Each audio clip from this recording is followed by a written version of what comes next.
welcome to everyone who's here in person and online. A huge thank you to Dr. Andrea Zafiro and the Sherman Center for Digital Scholarship and Dr. Sarah Bannerman and the Communication Governance Observatory for organizing this event and inviting me here today to revisit and update Mayan Shad Alvi's book, EdTech Inc., Selling, Automating, and Globalizing Higher Ed in the Digital Age. Nowadays, EdTech tends to refer to any digital technology, an assemblage of hardware and software that's made for use or used by teachers and learners in any context for means and ends deemed educational. So we have two things, digital tech and education, definitions, social constructions, always shifting, but put those two things together and you have EdTech. So basically, EdTech refers to digital technology adapted for teaching and learning.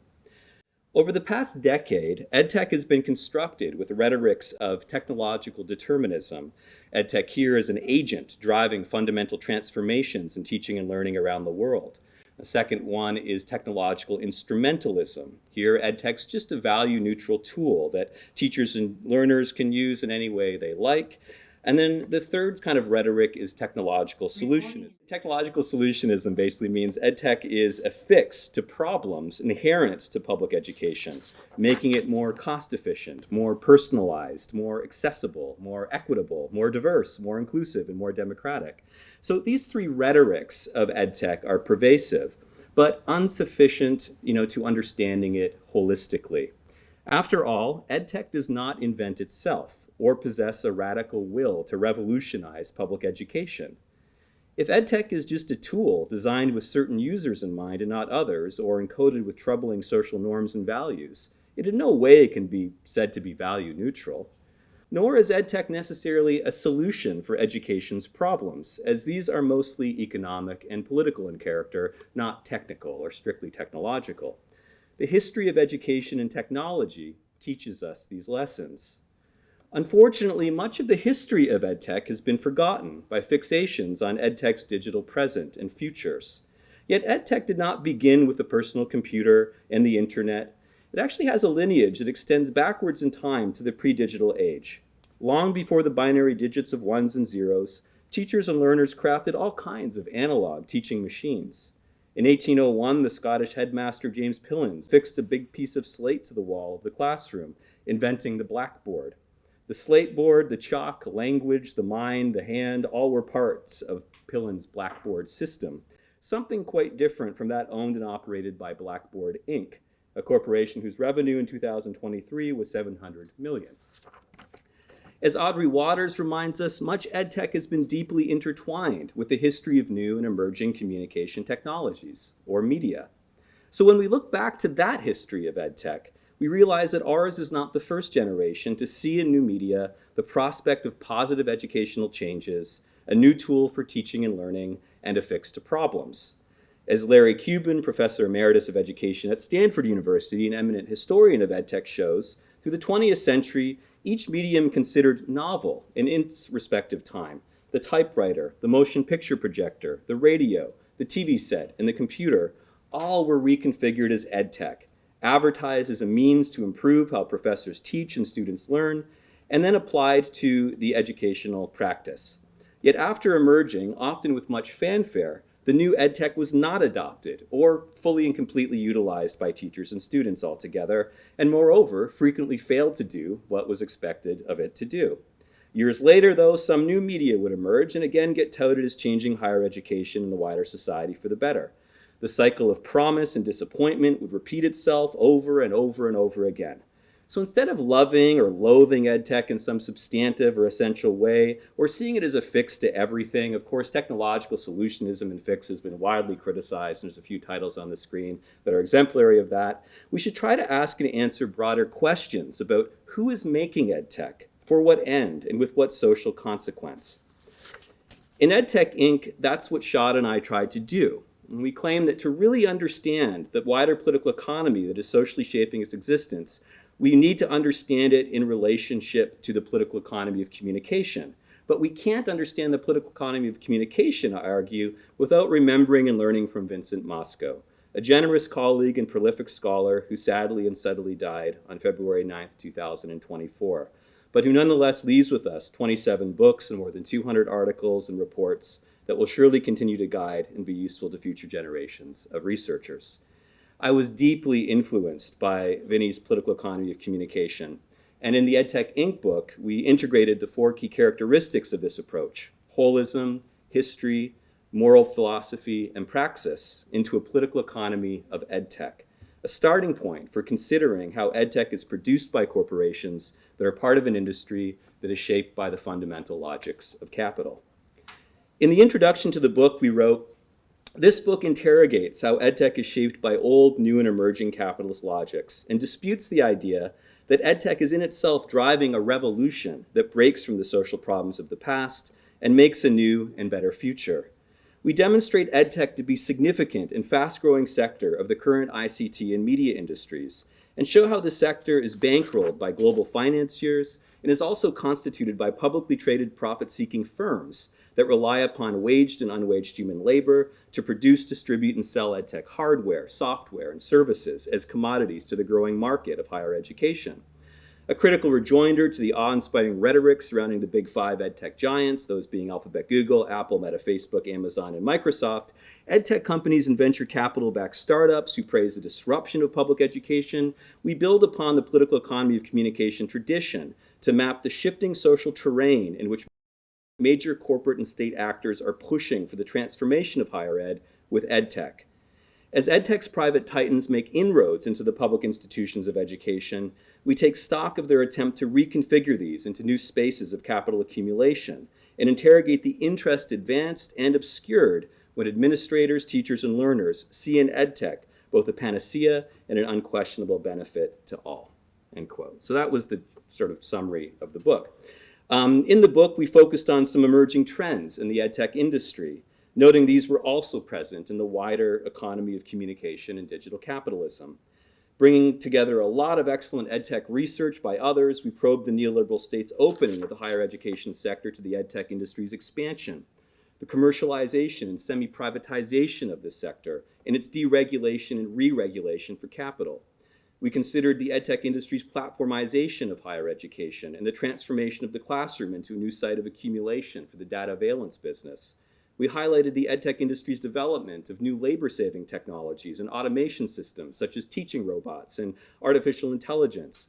And we scrutinized the embrace of these by schools looking to cut costs associated with teacher labor power. We also considered the globalization of the EdTech industry and the economic, geopolitical, and cultural significance of EdTech corporations to the maintenance of the US global superpower and their intertwining with what some call platform imperialism or others data colonialism in the global south. So this book adds to the critical field of EdTech studies. This is a subfield in education and technology, sometimes crisscrossing with sociology of education, labor studies, communication and media studies, cultural studies, software studies, social science, technology and studies, and a few other fields. And we're really following sort of the lead of scholars like Ben Williamson and Neil Selwyn, who've been sort of really advancing critical EdTech studies for some time. Publishing in journals like Learning, Media, and Technology, and others. So today's revisiting of the book is going to happen in 3 parts. I'm going to share a personal autobiographical detail, a little bit anyway, about my pedagogy and the process and motivations and conditions of writing this book, to give you some sense of what sparked Shad and I's interest in the EdTech topic back in 2013, over 10 years ago. Second, I'll shift ahead 10 years to around 2023-ish to basically provide a current overview of the EdTech industry's hierarchical structure and business models for embedding itself in and extracting value from public education systems. Along the way, I'll flag some social controversies about the EdTech industry and some of its effects and impacts. I'll then conclude by encouraging some new political economy of EdTech industry research on work and labor, digital divides, environmental sustainability, and state policy and regulation or governance, which I think is a very big gray zone in the field right now. So already, first off, how and why did we write this book? Well, Shad and I's process of writing EdTech Inc. expressed what we later recognized to be slow scholarship. We didn't sort of approach this with like, let's build a new field of political economy of EdTech research and let's jump on sort of a new area and let's get it out quickly. This was a very slow process that did not reflect either of our key research interests, actually. It was something we came to through a lot of unhurried discussion, a budding friendship, mutually beneficial exchanges of ideas, caring, that happened in person over coffee, lunch, and dinner over the course of about 6 years. I joined Ontario Tech in 2012, and Shad and I regularly met to discuss topics in and around our shared interest in political economy, social theory, and digital technology. Neither of us held positions in the Faculty of Education. EdTech had been mostly marginal to our research interests. Nonetheless, we were deeply interested in the history, purpose, and meaning of public education, the economic and political structures that shaped its institutions, academic freedom's openings and constraints, the gap between theory and practice, and the possibilities and limits of pedagogy for social change. It was through dialogue about these issues that we eventually forged a critical orientation to the EdTech industry, but not technology in and of itself. That's an important distinction to qualify. Shad and I's critique of the EdTech industry was pretty fierce, but we've long adapted and used digital technologies for teaching and learning. In the 25 distinct courses I've developed and taught in person, hybrid, and fully online forms over the past 15 years, I've used digital tech to foster civic and digital literacies in many of the students that I collaborate and learn from and teach. For example, here's a screenshot of a course that I taught. We created a website called Review of Contemporary Issues in Comm, showcasing student blogs and video essays about current topics such as leveling the playing field, the gaming industry's response to the feminist critique, and future without work, automation 3.0. In another course, students developed social media campaigns in support of labor sort of rights and struggles, with the working woman receiving some coverage in a news story. Suffice to say, Shad and I do not fit the stereotype of grumpy technology critics, old men yelling at clouds, yelling at cloud computing, yelling at EdTech. Our writing was not motivated by nostalgia for traditional educational methods, though some of these are surely valuable and worth retaining. We weren't motivated by cynicism about the potential of technology to possibly enhance some teaching and learning, although we recognize some technology does diminish it. We weren't motivated by some neo-Luddite resistance to institutional change, though that is an understandable response to technology that's designed by capital, embraced by administrators to automate labor processes and put human teachers out of a job. Well, I do digital pedagogy, and I do a lot of sort of digital pedagogy, creating YouTube videos and other things. When working toward the publication of this book, I was a little bit anxious about being perceived or framed as a technophobe, particularly by the technophiles that were amassing around the EdTech industry.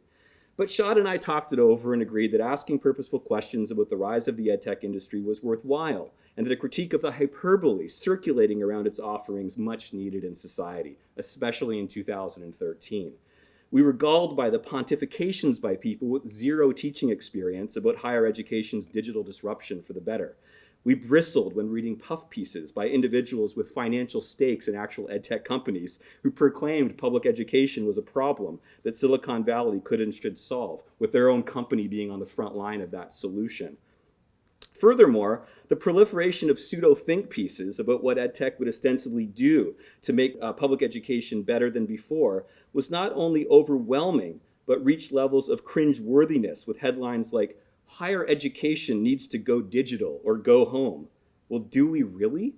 Why? What does that even mean?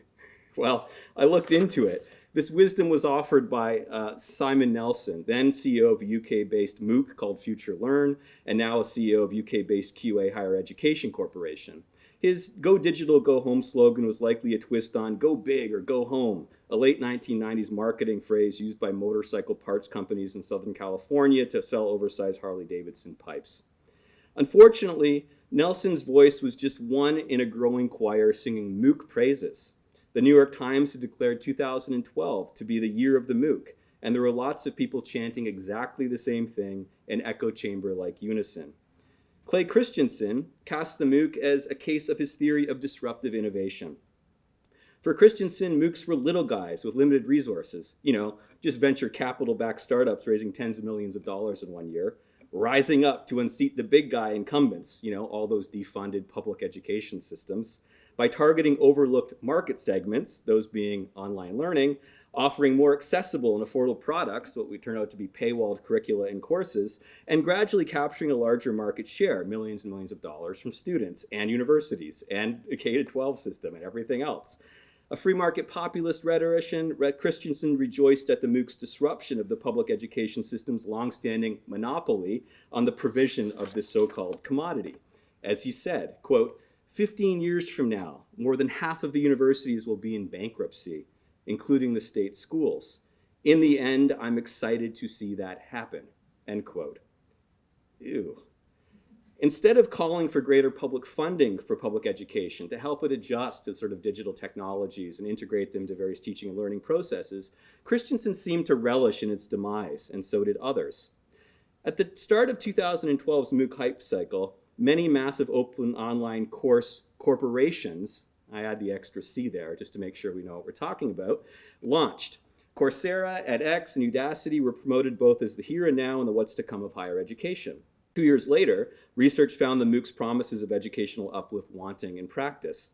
What we knew then and what we still know now is that MOOCs, even the biggest of them, from MIT, Harvard, and Stanford, that enroll tens of thousands of students, have abysmal completion rates. Also, a large percentage of MOOC learners frequently already have diplomas and degrees or are actually already teaching the subject they are supposed to be studying. So this is more like upskilling for college instructors or high school teachers.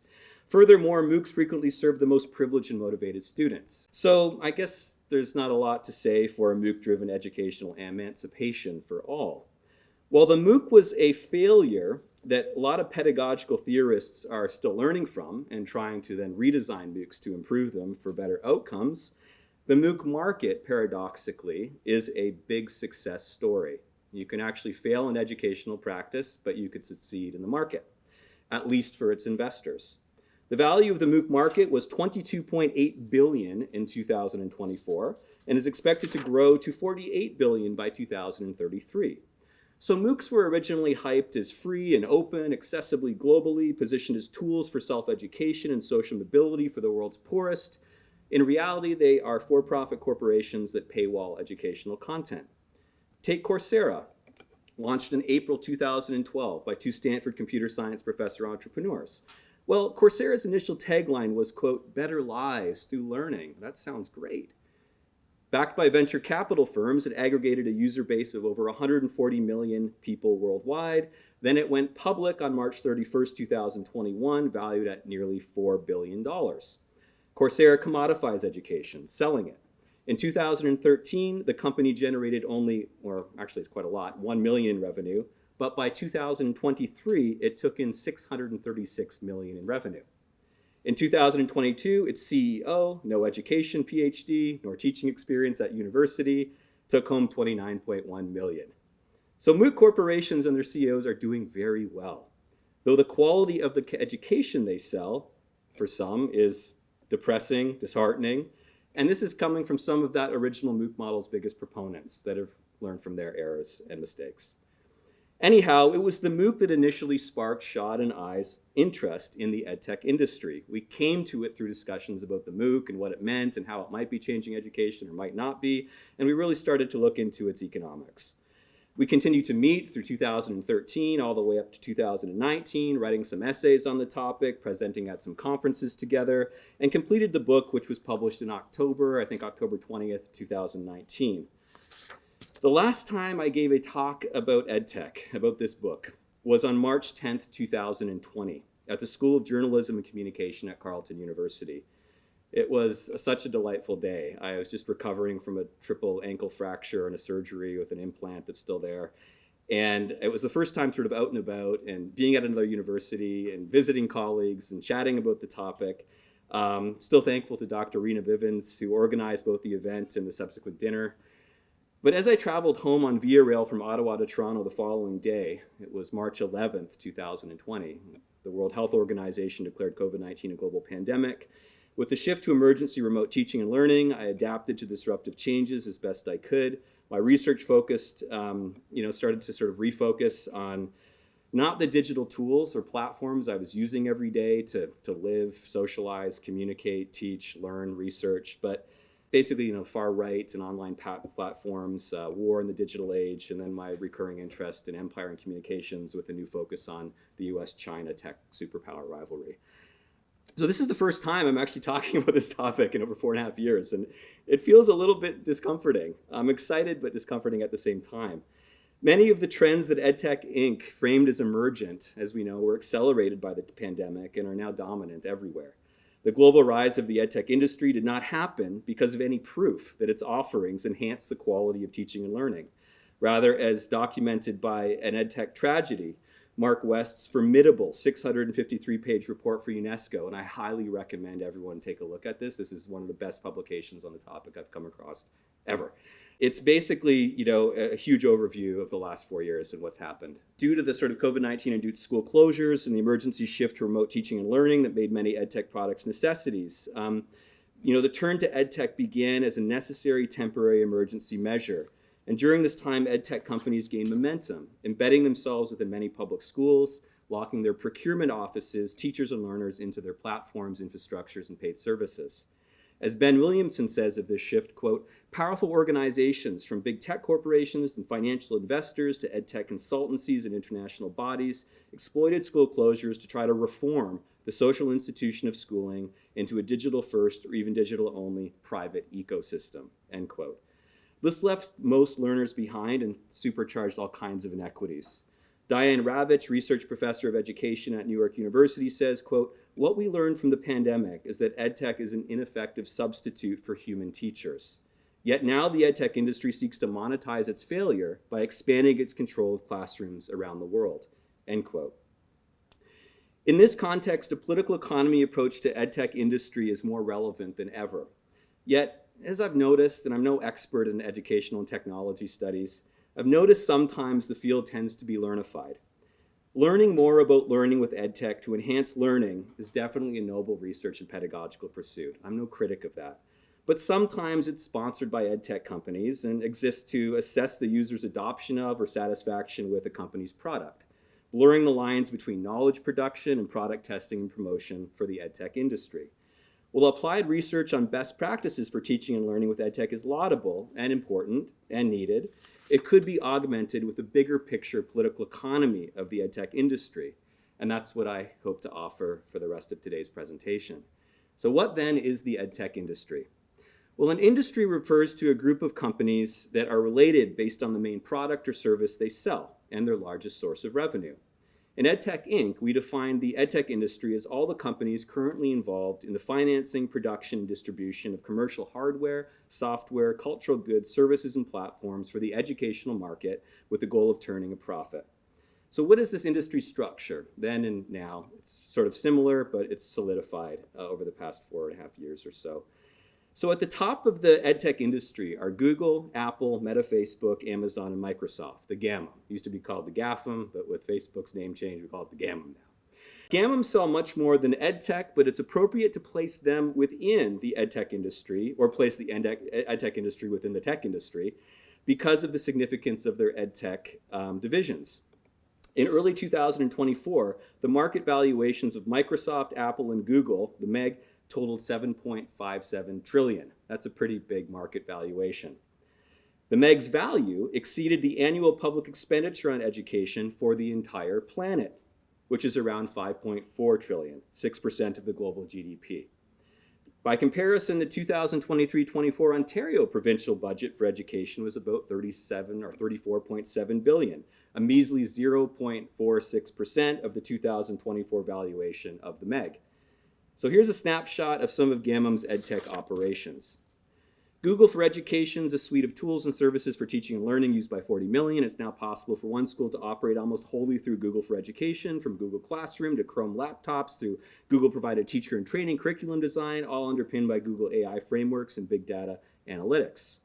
Apple Inc. sells all kinds of EdTech hardware and software to educational institutions from K-12 to post-secondary. As its website declares, quote, everyone has their own way of learning and expressing creativity. Apple technology and resources empower every kind of educator and every kind of student to learn, create, define their own success. Let's move the world forward, end quote. It sounds good. But as we know, Apple branded luxury EdTech costs a lot of money, so only the most economically privileged can afford it. and do that, moving their world forward with EdTech. Meta for Education is now focused primarily on augmented reality and virtual reality education experiences for its expanding but troubled metaverse, which has indeed fallen upon hard times. It claims to, quote, be equipping educators with immersive technology to transform student learning, and says the future of education starts today when logged into and using its Meta Spark courses, Meta Immersive Learning Academy, VR Development with Unity, Zoe Immersive Teacher Training Programs, and more.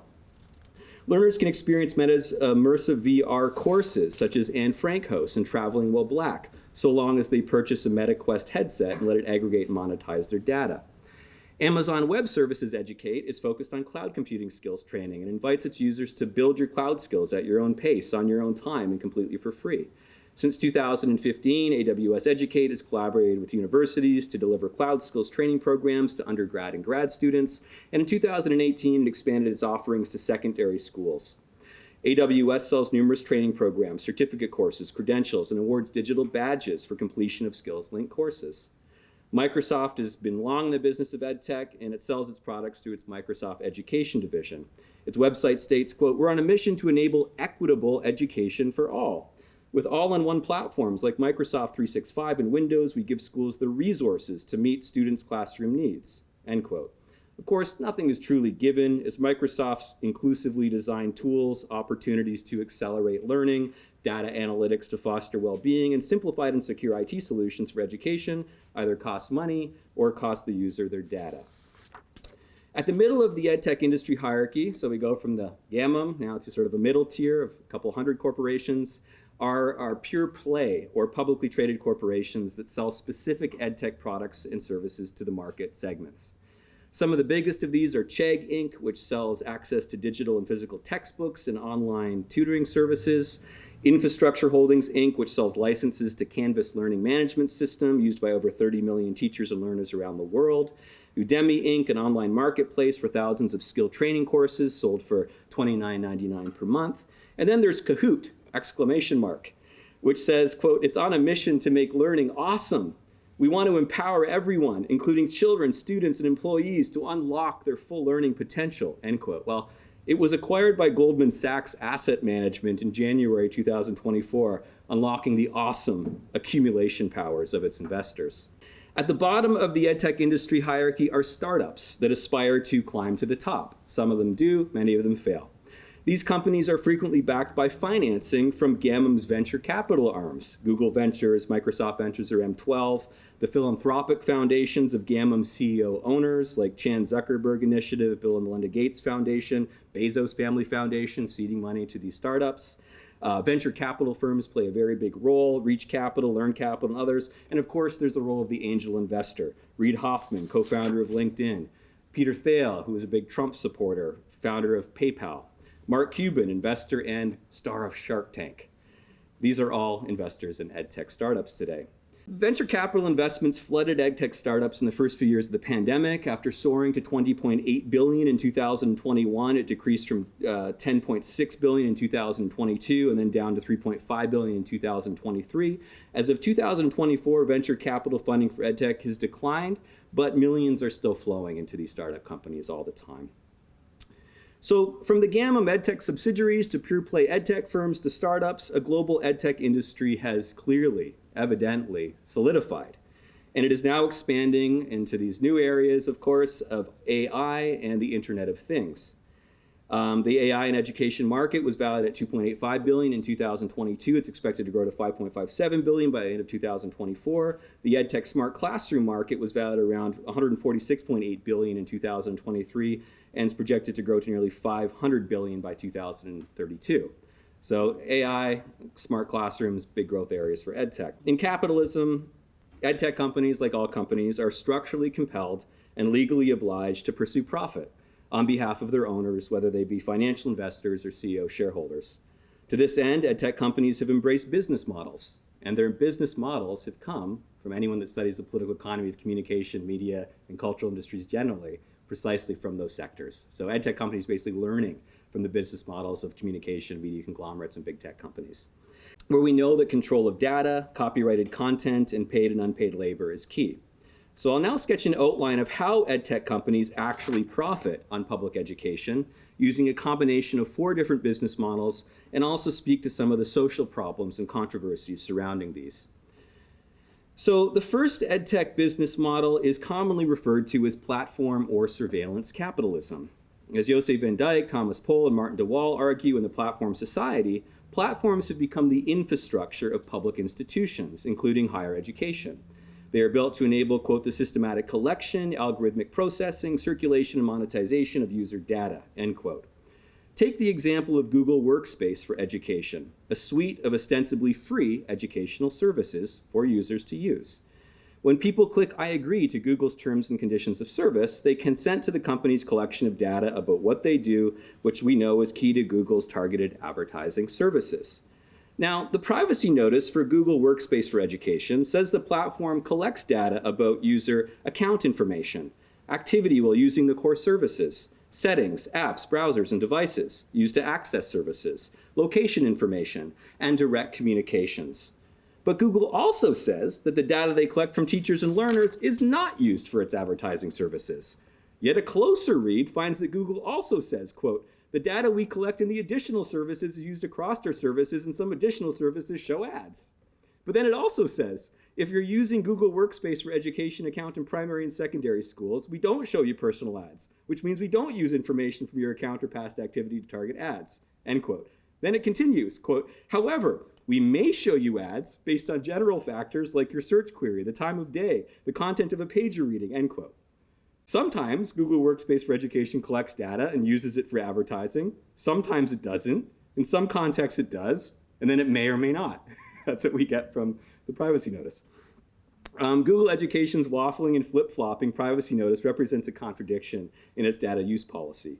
While it commits to not using data from core educational services for advertising, it simultaneously notes that data from additional services are used for advertising. Either way, Google prospers. Well, ad revenue is a big source of Google's revenue, $237 billion in ad revenue in 2023. It's not the only one. Basic Google for Education tools are free, but Google Workspace for Education Standard, Teaching and Learning Upgrade, and Education Plus are premium subscriptions sold at a price, and you can see the subscription rates on the screen projected before you. So a key controversy surrounding this platform or surveillance capitalism business model of the EdTech industry is, of course, the privacy issue and data rights. The ACLU bemoans the EdTech industry for invading teacher and learner privacy and engaging in online surveillance practices that actively violate children's privacy rights. A Human Rights Watch study reviewed many EdTech products and found 89% of these to be monitoring children without consent, harvesting personal data from children. Furthermore, data breaches in the EdTech sector have compromised the protection of student information, and there's numerous data breaches where we see the personal information of teachers and learners, everything from names, email addresses, shipping addresses, hash passwords, university, college accounts, basically being compromised.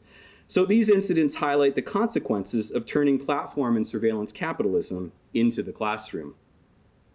A second EdTech business model entails partnerships between public universities and private EdTech companies, with online program management corporations exemplifying this fusion.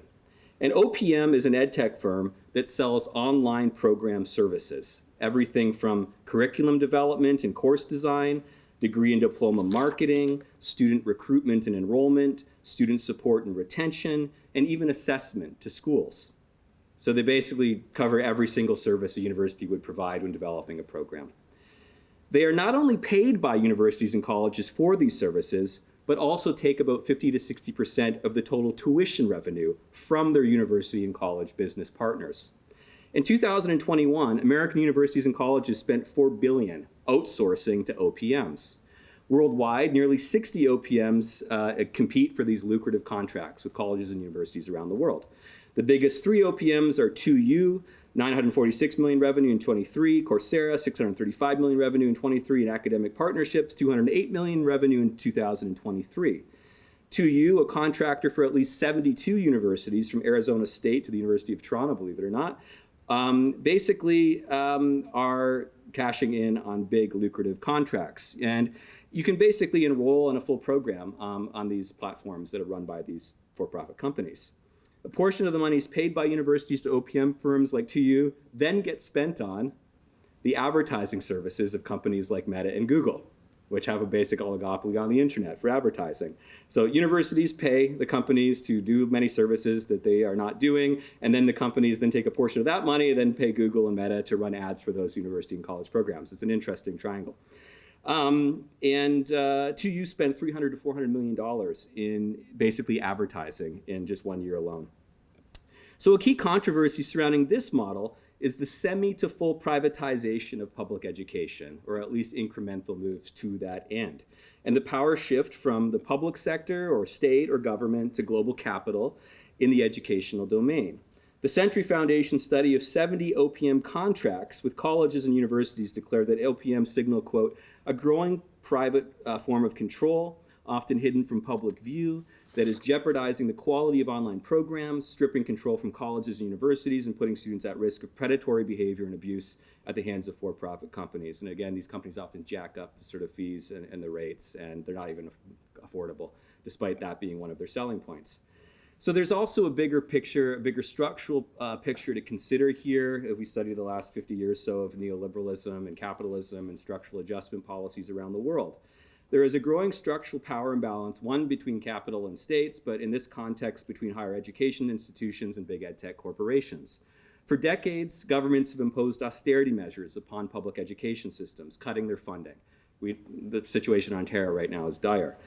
But during the COVID-19 pandemic, EdTech corporations marshaled billions from venture capitalists, millions from government subsidies, and millions more from the schools buying their products.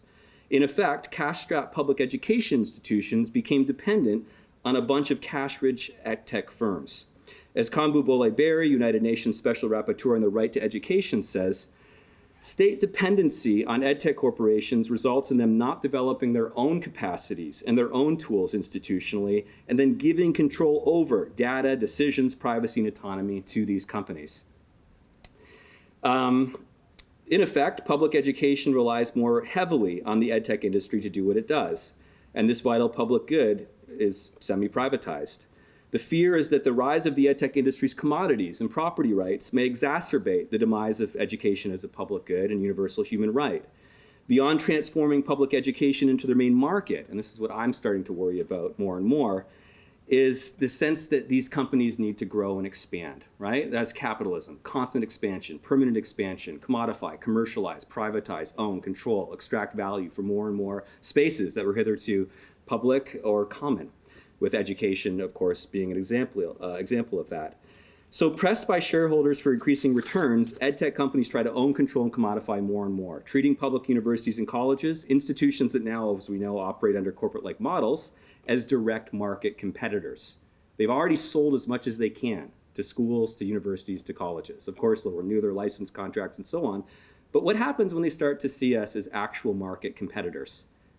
Where you have actually, companies valuated in the billions with full curriculum and courses ready to roll out, already doing that in service to public sector universities, now saying, we want to be the university. We want to be the college. So I worry our semi-corporatized but still public education system, facing cuts, budgetary shortfalls, and a structural crisis, could become targets for EdTech industry absorption or even elimination through mergers and acquisitions.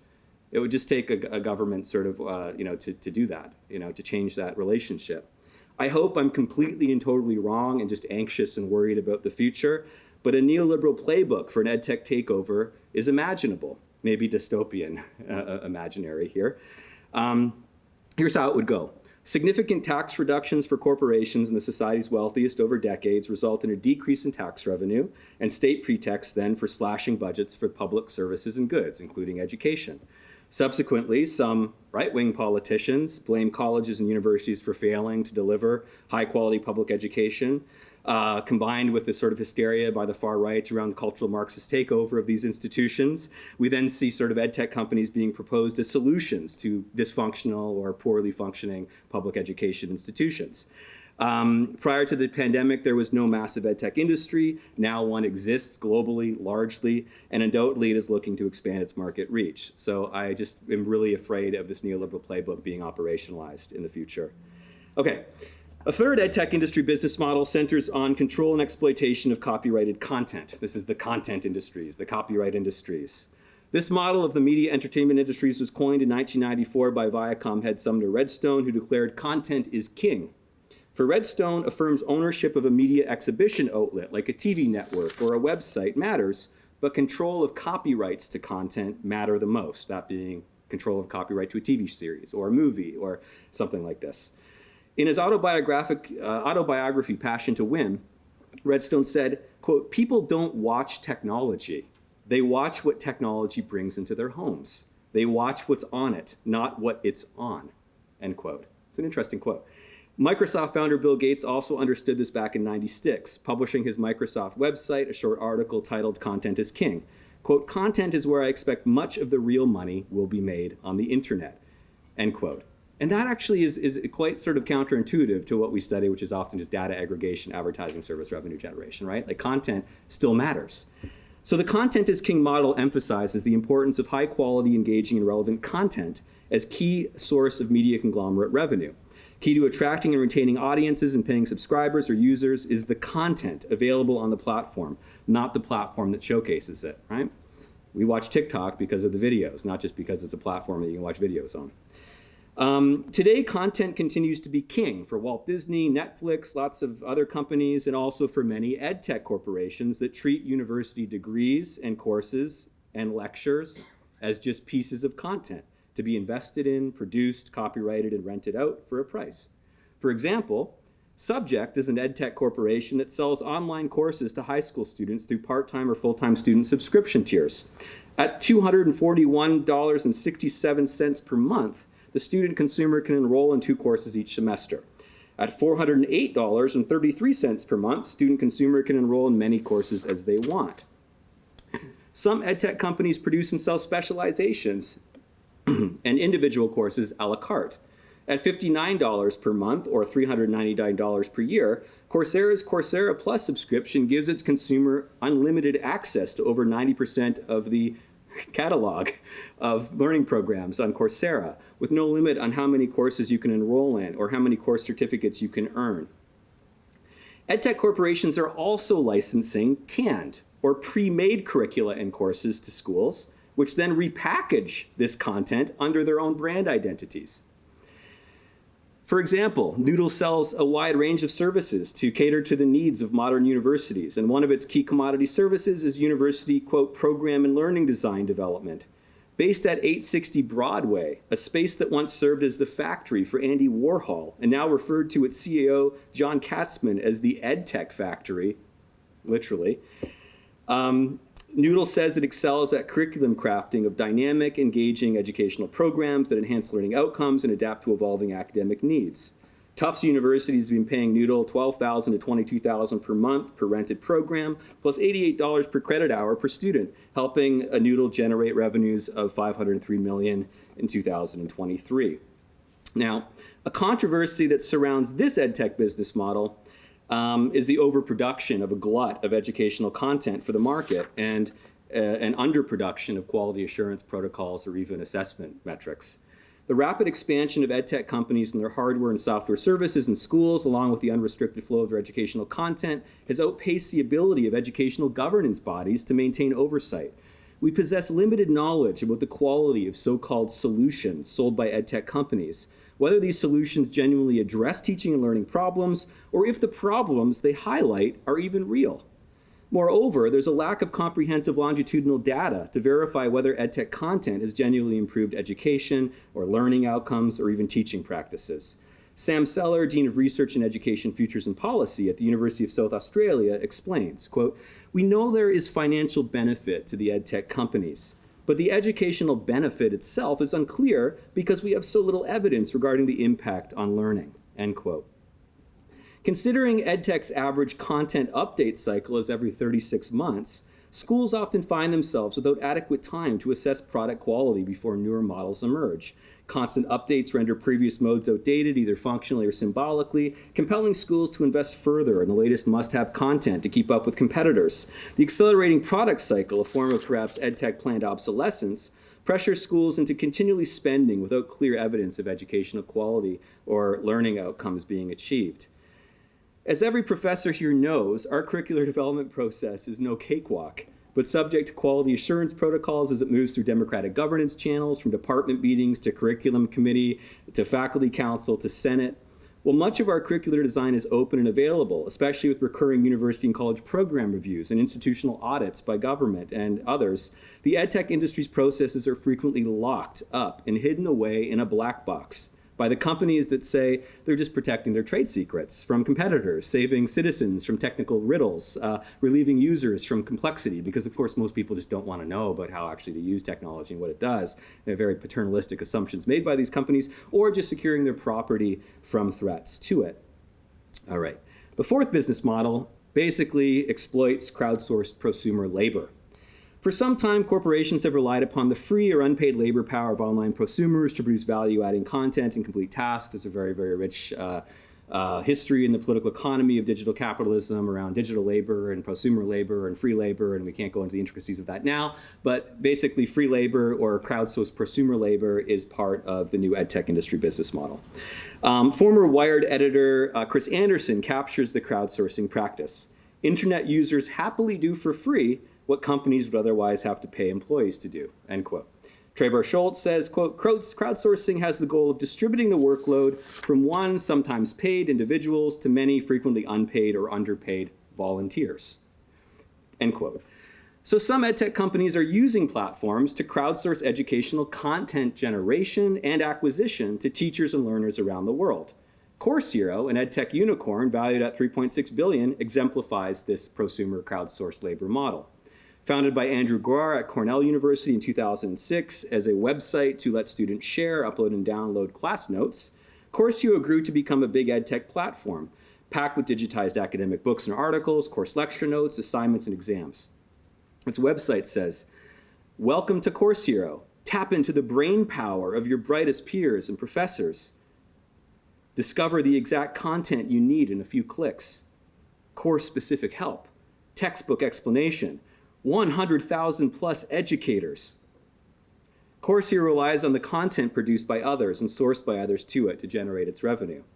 This platform's repository of educational content is key to building its user base and enhancing its network effects, encouraging more users to join and contribute more content, maybe even be enticed to pay money to access it. After all, Course Hero's basic free membership does not give its users access to the content. Its paid premier membership costs $29.95 a month. And that lets users, wait for it, unlock up to 30 documents.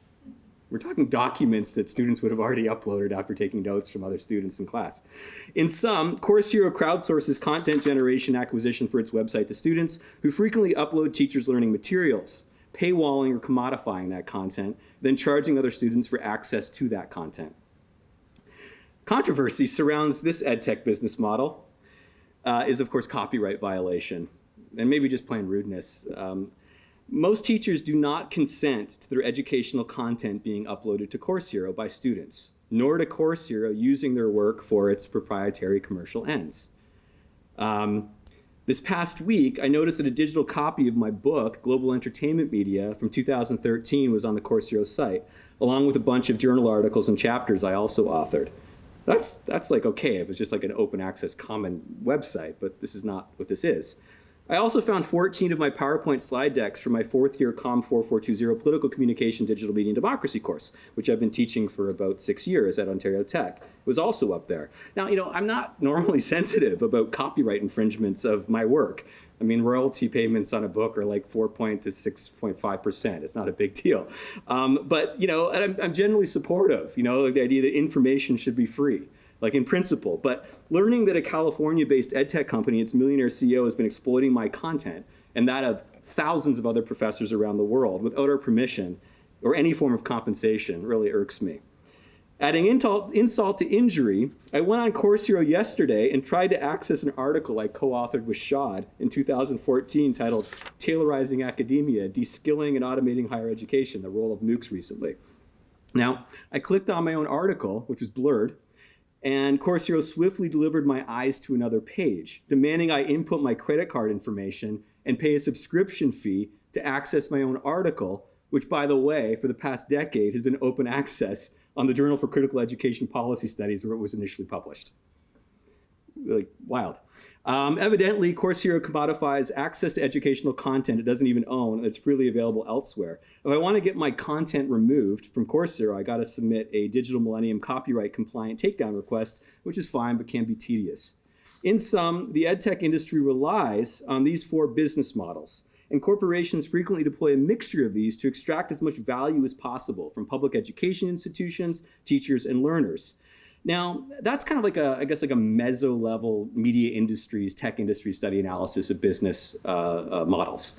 I also want to go to a macro level and talk about that as related to capitalism and capitalist logics more generally. Because I sometimes think when we're just at the micro and meso, we miss the bigger picture. So I think we need a structural analysis of capitalism and the logics of capitalism in relation to those kind of meso-level industry dynamics that were just discussed. So I'll do that very quickly. EdTech is no exception to the rule of capitalism enduring 8 logics, but motivated by them. First, corporations, not governments, exercise ownership and control of the means of EdTech production. And these firms are presided over by investors, boards of directors, and CEOs.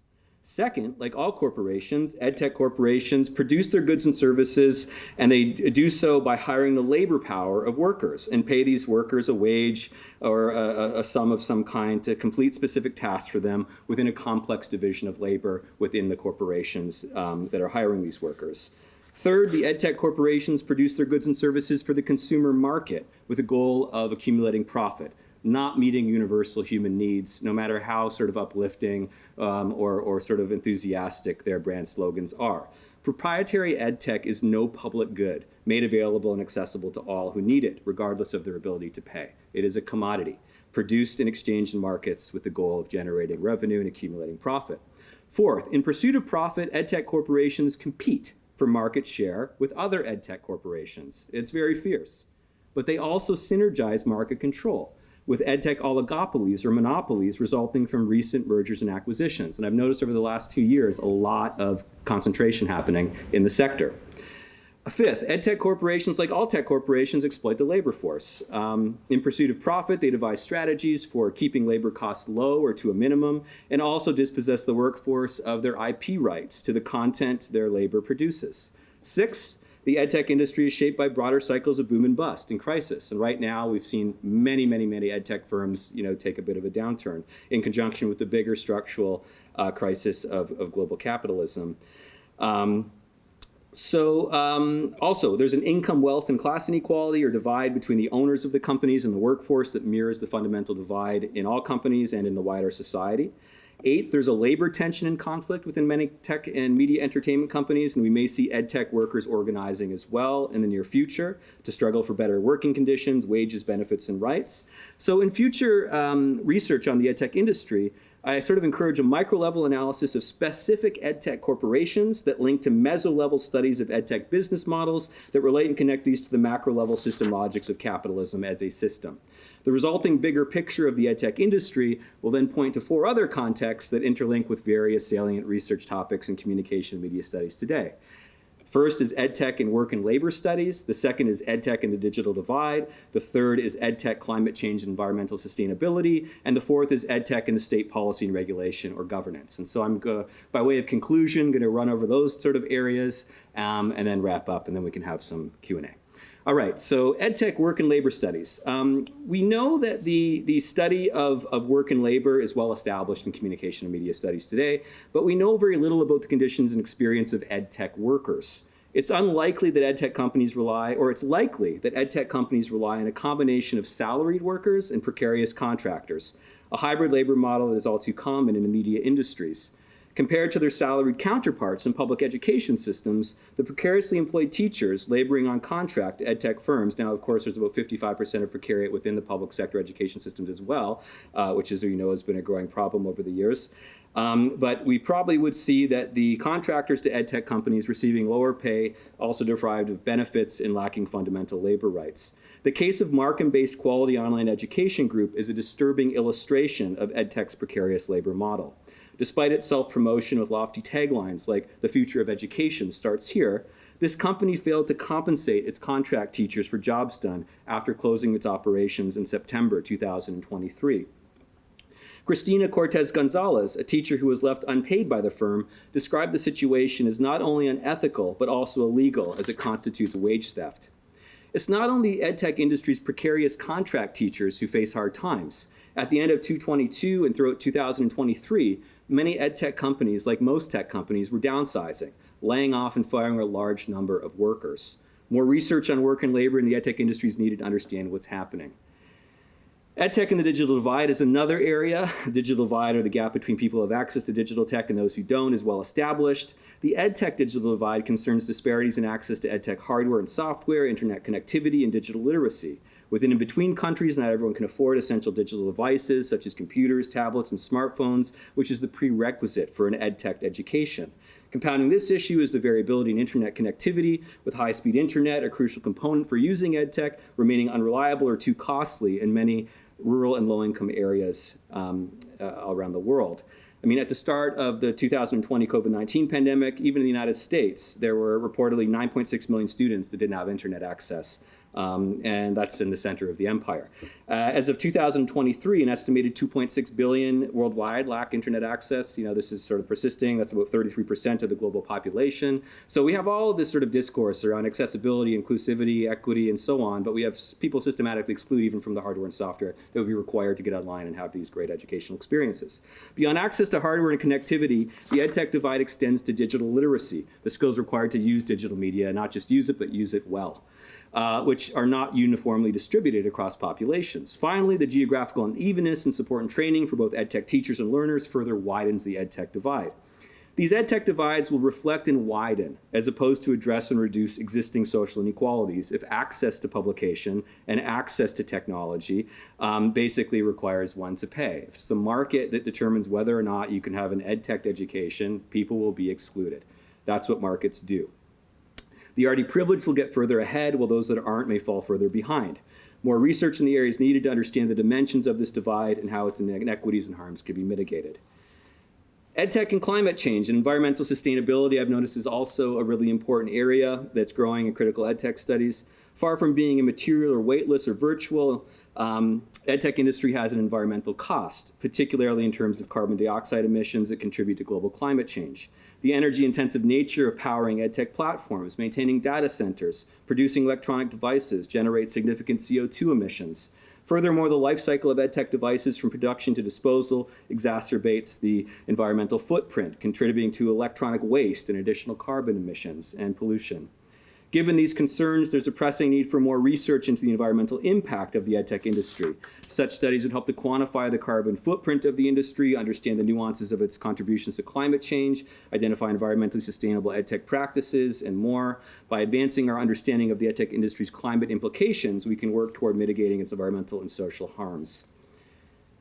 Fourth, EdTech and the state, policy and regulation, a really important area that I think is starting to emerge and will grow in the coming years.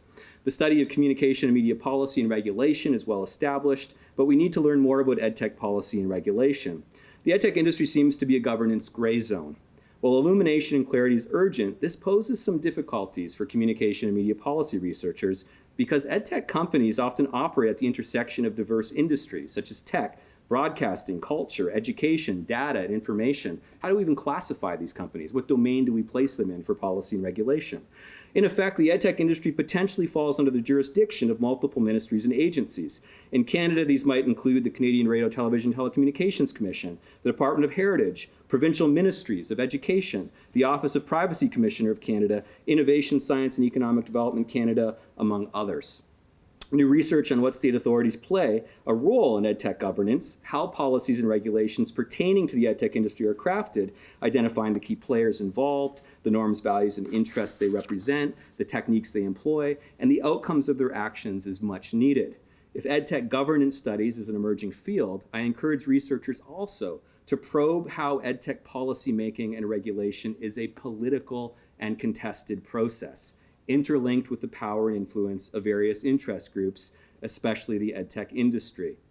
Research questions in this vein might be, does the EdTech industry and the lobby or trade associations working for it play an outsized role vis-a-vis other communities in setting agendas and framing public policies for EdTech in society?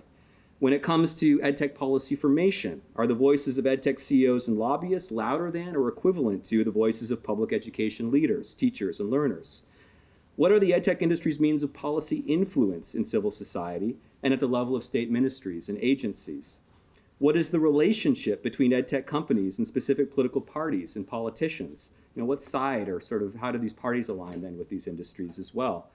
Given the state's dual role as a consumer of EdTech product services for the public education system and as an entity that's supposed to establish and enact public interest policies and regulations for this industry and for education itself, does this blurring of lines lead to conflicts of interest? Some of these research questions will ensure that the political in the political economy is balanced with the economic picture that I spent more time painting earlier. In conclusion, given the titans of the digital economy also rule EdTech, the more embedded they become in public education systems, the more social problems they affect will become problems that affect all administrators, teachers, and learners in the education system. Again, this is not some isolated domain. I mean, there's been a major tech backlash, over 7 or 8 years now. So the problems of big tech in society will also be educational problems. A political economy of EdTech invites us to disrupt these processes and innovate public policy and regulations that manage, respond to, analyze, resist the power relations of the EdTech industry, and mitigate its inequities and oppressions. By going beyond narrow rhetorics of EdTech as just a value-neutral tool, a deterministic social change agent, a solution to every educational problem, which is what we started with, and getting an understanding of how it structures and functions as an industry, and as a political shaper or evader of public policy and regulation, we can begin to understand the real world of EdTech holistically and dimensionally, and with an eye to the reproduction, transformation, and resistance to power relations in society.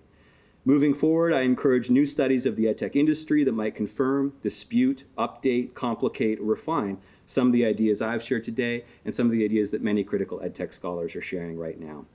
I'd love to see more critical EdTech industry research that intervenes in public debates about the present and future of higher education, reins in the EdTech industry's power and influence, and especially rebuilds the public base and superstructural conditions for a truly equitable, holistic, democratic, inclusive, diverse, and innovative education system that empowers people to understand the world and change it for the better. Thank you very much.